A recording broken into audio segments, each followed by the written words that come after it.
Hello दोस्तों, स्वागत है, वेलकम है आपका अपना यूट्यूब चैनल एग्ज़ाम पेपर में।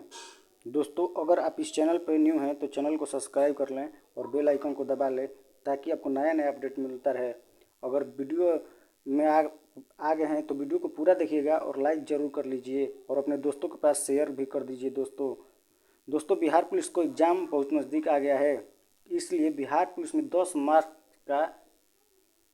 मार्क का पूछ रहा है व्याकरण, हिंदी व्याकरण। तो इसलिए दोस्तों बिहार पुलिस को मद्देनज़र रखते हुए हम लोग हिंदी व्याकरण देख का सब व्याकरण करने वाले हैं, हिंदी व्याकरण।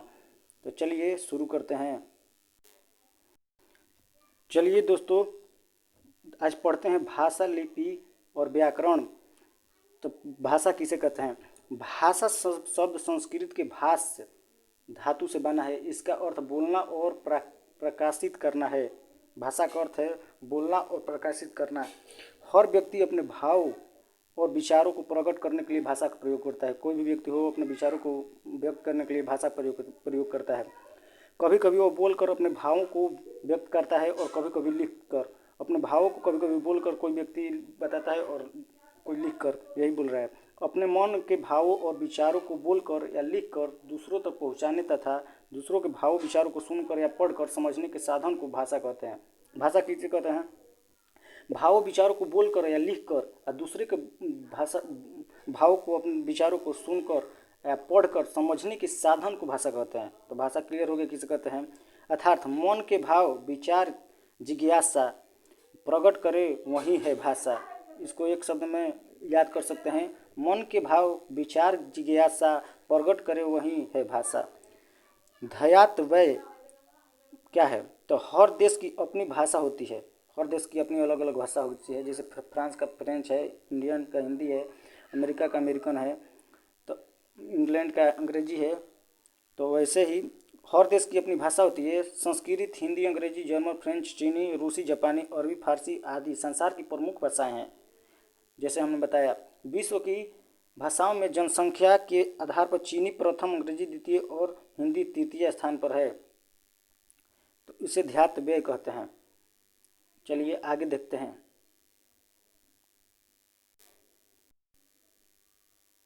भाषा का महत्व क्या है दोस्तों? भाषा का एक अनिवार्य साधन है, इसके बिना बोलना लिखना संभव है। विचारों को प्रकट करने एवं प्रकट किए गए विचारों को समझने ग्रहण करने के लिए भाषा अनिवार्य माध्यम है। कोई भी बोल रहा है विचार को समझने के लिए उसको भाषा के अभाव की कल्पना बड़ी दुखदायी है।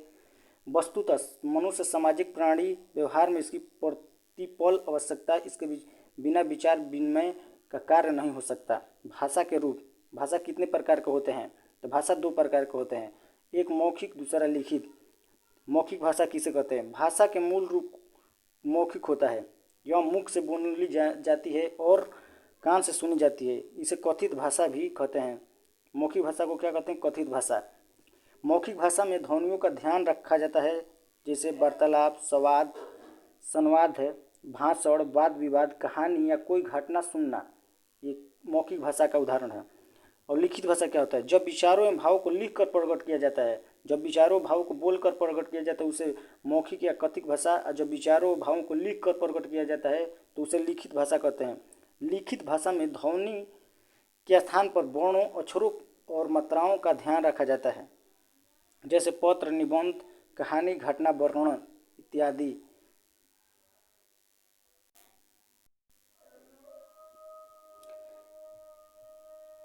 बोली और उपभाषाएं और राष्ट्रभाषा। बोली किसे कहते हैं? मतलब बोली क्या होता है? किसी सीमित क्षेत्र विशेष में बोली जाने वाली स्थानीय भाषा बोली कहलाती है। स्थानीय भाषा बोली है, जैसे भोजपुरी हो गया, कहेंगे कन्नड़, तेलुगु, ये सब बोली कहलाता है। कुछ दूरी के अंतराल के बाद बोली बदल जाती है, कहाँ भी गया है। जैसे कोस कोस पर बदले पानी, 4 कोस पर बानी। कोस कोस पर बदले पानी या 4 कोस पे बानी, यह स्थानीय भाषा है। उपभाषा किसे कहते हैं?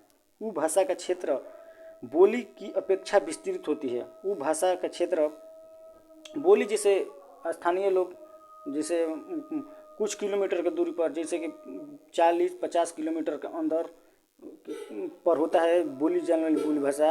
और उपभाषा किसे कहते हैं? उपभाषा का क्षेत्र बोली की अपेक्षा विस्तृत होता है, अर्थात उपभाषा विस्तृत भूभाग में बोली जाती है। जब यह रचना से समृद्ध हो जाती है, इसे साहित्यिक या सांस्कृतिक महत्व प्राप्त हो जाता है, यह भाषा कहलाती है। उपभाषा ही भाषा का गौरव प्राप्त कर लेता है। जैसे अवधी, ब्रजभाषा, हिंदी की दो प्रमुख उपभाषाएं हैं। राष्ट्रभाषा किसे कहते हैं? जो भाषा किसी राष्ट्र के अधिकांश लोग द्वारा बोली जाती है वह राष्ट्र की प्रमुख भाषा कहलाती है। जब इस राष्ट्र के संविधान के द्वारा देश के कामकाज के लिए स्वीकार कर लिया जाता है तो वह राष्ट्रभाषा हो जाती है। हिंदी भारत की राष्ट्रभाषा है। इस देश में इसके बोलने वालों की संख्या सर्वाधिक है, मतलब सबसे अधिक है। भारत के संविधान में इसे राष्ट्रभाषा भाषा की पदवी मिली, अतः हिंदी हमारी राष्ट्रभाषा है। राजभाषा किसे कहते हैं? राष्ट्रभाषा जो देश में बोली जाती है या उस देश का संविधान उस भाषा से चलता हो तो उससे राष्ट्रभाषा कहते हैं। और राजभाषा कहते हैं एक राष्ट्र में कई राज्य होते हैं, इन राज्यों के राजकीय कामकाज के लिए अलग अलग भाषाएं भी हो सकती हैं। किसी राज्य विशेष में जो भाषा राजकीय कामकाज की होती हैं उसे राजभाषा कहते हैं। मतलब कोई राज्य है और उस राज्य की अपनी अलग अलग भाषाएं होती है। जैसे बिहार का है उर्दू और हिंदी, तमिलनाडु का है तमिल। तो ऐसे ही अलग अलग भाषाओं से जो राज्य अपना काम काज करता है उसको उसे ही राजभाषा कहते हैं। मतलब राज्य की भाषा राजभाषा। बिहार में जैसे हिंदी, उर्दू, अंग्रेजी सरकारी कामकाज की भाषाएं हैं। चलिए आगे देखते हैं। लिपि किसे कहते हैं दोस्तों? लिपि किसे कहते हैं? परिभाषा। लिपि का परिभाषा कहता है अक्षरों को लिखित रूप देने के लिए अक्षर चिन्ह मान लिए जाते हैं। इन्हीं माने गए अक्षर चिन्हों को लिपि कहते हैं। अतः किसी भाषा को लिखने की विधि या तरीकों को लिपि कहते हैं। प्रत्येक भाषा की अपनी लिपि होती है। कुछ भाषाएं अलग अलग होने पर भी उनकी लिपि एक हो सकती है। जैसे संस्कृत और हिंदी की लिपि देवनागरी है। संस्कृत और हिंदी की लिपि देवनागरी है, जबकि भाषा अलग अलग है। संस्कृत अलग है और हिंदी अलग है, लेकिन लिपि क्या है? देवनागरी। पंजाबी भाषा गुरमुखी लिपि में लिखी जाती है। फारसी उर्दू भाषी लिपि है। अंग्रेजों को रोमन लिपि में लिखते हैं, अंग्रेजी को। लिपि का महत्व क्या है? यदि लिपि न हो तो ज्ञान विज्ञान को सुरक्षित रख पाना असंभव था। समाज का सारा ज्ञान लिखित और मुद्रित पुस्तकों के रूप में सुरक्षित था। यह लिपि के कारणों ही संभव हो सका। चलिए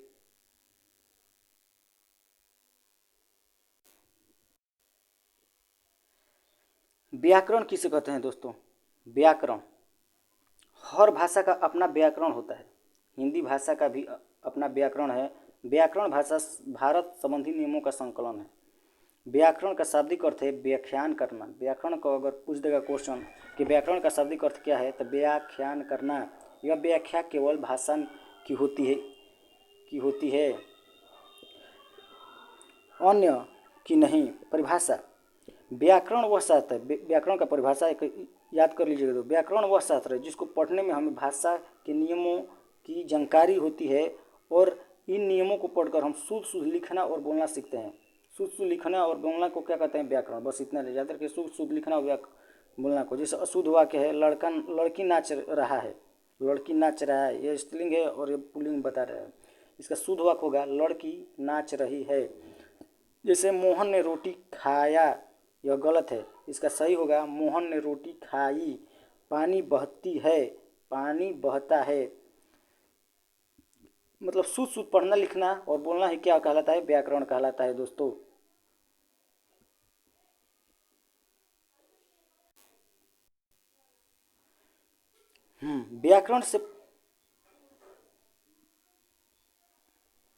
व्याकरण से पता चलता है कि भाषा शुद्ध रूप क्या है, भाषा का शुद्ध रूप क्या है। व्याकरण के 3 भाग हैं, वर्ण विचार, शब्द विचार और वाक्य विचार। व्याकरण के कितने भाग हैं? 3 भाग, वर्ण विचार, शब्द विचार और वाक्य विचार। व्याकरण के 3 भाग कौन कौन? वर्ण विचार, शब्द विचार और वाक्य विचार। वर्ण विचार किसे कहते हैं दोस्तों? वर्ण विचार में वर्णमाला भेद, वर्णों के उच्चारण आदि पर विचार किया जाता है। जैसे क, ट, त, अ, ज, व, ह आदि। कोई भी अक्षर वर्ण अक्षर को वर्ण कहते हैं। अक्षर क, ख, ग, च कोई भी हो उसको वर्ण कहते हैं। तो उस पर विचार करना ही वर्ण विचार कहलाता है। शब्द विचार, इसके अंतर्गत शब्दों के रूप, रचना तथा भेदों पर विचार किया जाता है। जैसे कलम, कलम, कलम, भवन, भवन, उपवन, उपवन, मतलब शब्दों की रचना और भेदों पर विचार करना शब्द विचार कहलाता है। और वाक्य विचार, इसके अंतर्गत वाक्य की बनावट के नियमों, भेदों और विभिन्न रूपों का विचार किया जाता है। जैसे फूल सुंदर है, गंगा पवित्र है, पुस्तक नई है। जिस शब्द वाक्य विचार क्या हो गया, जिस वाक्य को संरचना, रचना और बनावट कैसी होगी व्याकरण के आधार पर, उसको या वाक्य विचार कहते हैं। जैसे फूल पवित्र है, यह बोल देंगे तो गलत हो जाएगा। फूल क्या होता है, सुंदर होता है। और गंगा सुंदर है बोल देंगे तो गंगा नदी का बोलते हैं तो गंगा पवित्र नदी है। पुस्तक नई है, पुस्तक पवित्र है, ये सब गलत हो जाएगा। इसलिए पुस्तक नई है तो यह कैसे पता चलेगा, वाक्य विचार से पता चलेगा। तो दोस्तों ऐसे हम लोग आज सीखे हैं लिपि, व्याकरण और भाषा, 3 चीज़ सीखे हैं किसे किसे कहते हैं। दोस्तों इसे बिहार पुलिस में क्वेश्चन जरूर आता है और इसे अच्छे से प्रकार से देख लीजिएगा दोस्तों। कुछ भी पूछ सकता है। लड़की नाच रहा है, इसका शुद्ध वाक्य क्या होगा, तो लड़की नाच रही है, ऐसा क्वेश्चन आता है। तो हम लोग ऐसे 12 से 15 वीडियो बनाएंगे दोस्तों और सारा व्याकरण खत्म हो जाएगा और आपका 10 नंबर पक्का हो जाएगा दोस्तों। अगर आपको वीडियो अच्छा लगा हो तो वीडियो को ज़रूर लाइक कर देना और दोस्तों के पास शेयर करो ताकि वो भी कुछ इससे सीख पाएँ और नया जानकारी ले पाएँ दोस्तों। तो आपको वीडियो कैसा लगा ज़रूर कमेंट बॉक्स में बताएं। जय हिंद दोस्तों।